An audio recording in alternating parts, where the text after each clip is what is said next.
চাপৰৰ ৰঙামাটিত আমচুৰ শপত গ্ৰহণ আৰু মুকলি সভাত আমচুৰ সম্পাদক মিনাতুল ইছলাম। আজি ধুবুৰী জিলাৰ চাপৰৰ ৰঙামাটিত নতুনকৈ গঠন কৰা ৰঙামাটি আঞ্চলিক আমচুৰ শপত গ্ৰহণ অনুষ্ঠান।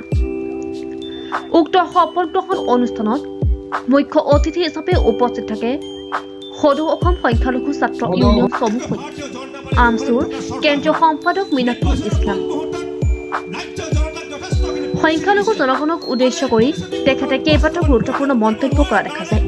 তাৰে ভিতৰত অসম চৰকাৰে কৰা বাল্য বিবাহ ৰোধৰ ক্ষেত্ৰত লোৱা পদক্ষেপক আদৰণি জনায় আৰু লগতে উল্লেখ কৰিছে ঘৰে ঘৰে শিক্ষা তেতিয়াহে ৰক্ষা বুলি এই মূল মন্ত্ৰ আগত লৈ সংখ্যালঘু মানুহখিনিক আগুৱাই যাব বুলিও উল্লেখ কৰা শুনা যায়।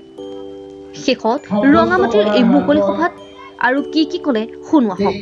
ভাৰতীয় জনতা পাৰ্টিৰ শাসনত থকা চৰকাৰখনে নিৰ্বাচনৰ পাঁচ মুহূৰ্তত ৰাজ্যৰ জনতাক যথেষ্টখিনি প্ৰতিশ্ৰুতি দিছে আৰু এই প্ৰতিশ্ৰুতি বৰ্তমান বাস্তৱত পৰিণত কৰিব নোৱাৰাৰ কাৰণে অসমৰ জনতাই ৰাজ্য চৰকাৰখনক প্ৰশ্ন কৰিছে আৰু সেই প্ৰশ্নৰ বৰ্তমান চৰকাৰখনৰ হাতত উত্তৰ নাই।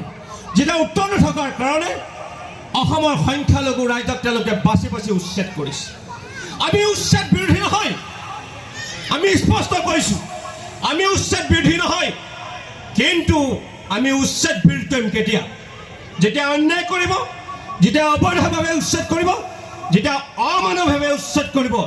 এই উচ্ছেদ আমচুৱে বিৰোধ কৰিছে, বিৰোধ কৰিব, অদূৰ ভৱিষ্যতে এনেধৰণৰ উচ্ছেদ আমচুৱে বিৰোধ কৰি যাব। গতিকে ৰাজ্য চৰকাৰ মাননীয় মুখ্যমন্ত্ৰী তথাপি ৰাজ্য চৰকাৰখনৰ পৰা আমি ইয়াৰ পৰা সকিয়াই দিব বিচাৰিছোঁ, জনমনে উচ্ছেদ কৰি অসমৰ সাতাম পুৰুষীয়া যি সামান্য সম্প্ৰীতি বিনষ্ট কৰিব চেষ্টা নকৰিব। আমি এই কথাটো কৈছোঁ, যিহেতু 1969 চনৰ পৰা 1985 চন 6 বছৰীয়া অসম আন্দোলনৰ পৰিণতি অসম চুক্তিৰ আধাৰত অসমৰ ৰাষ্ট্ৰীয় নাগৰিকপঞ্জী কাম হৈ গ'ল।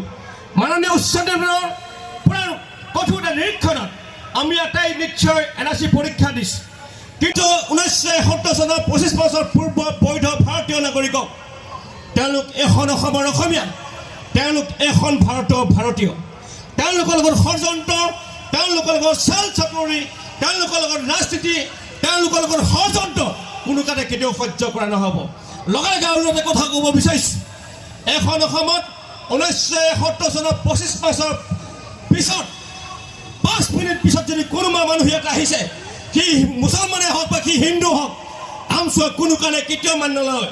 যদি প্ৰয়োজন সাপেক্ষে চৰকাৰে জোৰ জলম কৰে, আমচুৱে লক্ষাধিক জনতালৈ। ৰঙামাটিৰ পৰা আমন নিউজ নামৰ ৰিপৰ্ট, নিউজ ইণ্ডিয়া 12।